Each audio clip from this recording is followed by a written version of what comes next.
Hey guys, today the video is going to be about the first movie of this franchise. The movie which started a whole fandom, for the people that doesn't read of course. Directed by Chris Columbus and going to the big screen in 2001, Harry Potter and the Sorcerer's Stone. It's a movie based on the book with the same name, being a Portal Quest book film because of how Harry has to leave the Muggle world to start another life completely different as a wizard.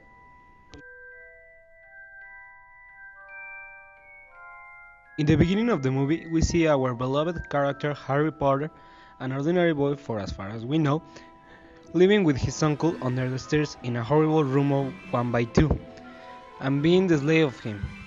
Harry's life is shitty, but this all changes when an unknown and mysterious letter arrives with the big surprise that he is a wizard, but not an ordinary one. It results that he is the chosen one for a mission, he is rich, and also his body is special and glows. This way of the story is straightforward, from having a horrible life to being extraordinary special.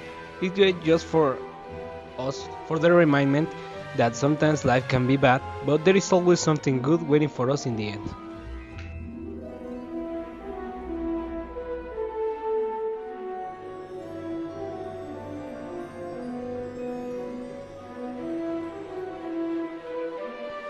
In the negative side of the beginning, in the two versions of the story, they show Harry to us as an overpowered person and with all the luck of the world.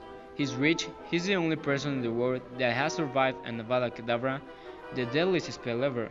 There's almost no scene in the movie that somebody remarks how he's the child who lived, how he's special. It gets boring after a while. That's better, isn't it? You're Harry Potter! Besides that, saying this as a fan of the saga, the movie was a little bit different compared to the book. At the beginning of the book, Vernon Dursley starts to see weird things happen around him, how he sees a cat watching a map of the city and a meteor shower above the city. These don't happen in the movies, it just starts with Dumbledore and McGonagall in the Dursley's door with Harry as a baby.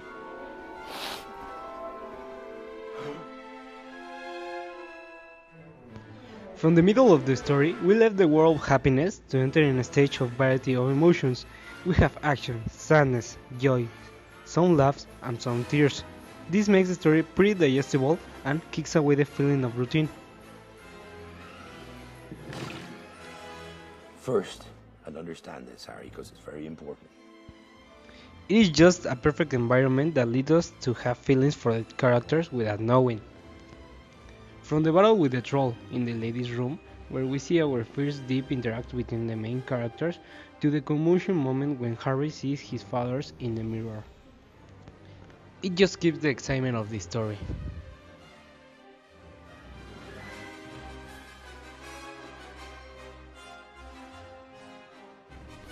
One tedious thing about the film is that they take a lot of time explaining the magic things to Harry, like what's a muggle or who is that famous person, etc. It's just a bunch of explanation that makes Harry a complete ignorant about everything. Killed my parents, didn't he? The one who gave me this. For a final point in the end of the movie, we could say that the way that the kids overcome the difficulties by the great and unstoppable power of friendship is pretty inspiring, as well as the bravery of Harry facing the Professor Quirrell, who ends up being the bad guy.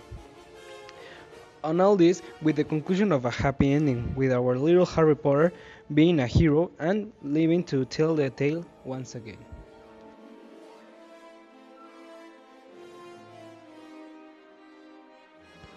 A bad aspect about the final part is that the worst of all is how Harry defeats Voldemort. He doesn't do anything, just Voldemort/Quirrell touches his forehead and dies.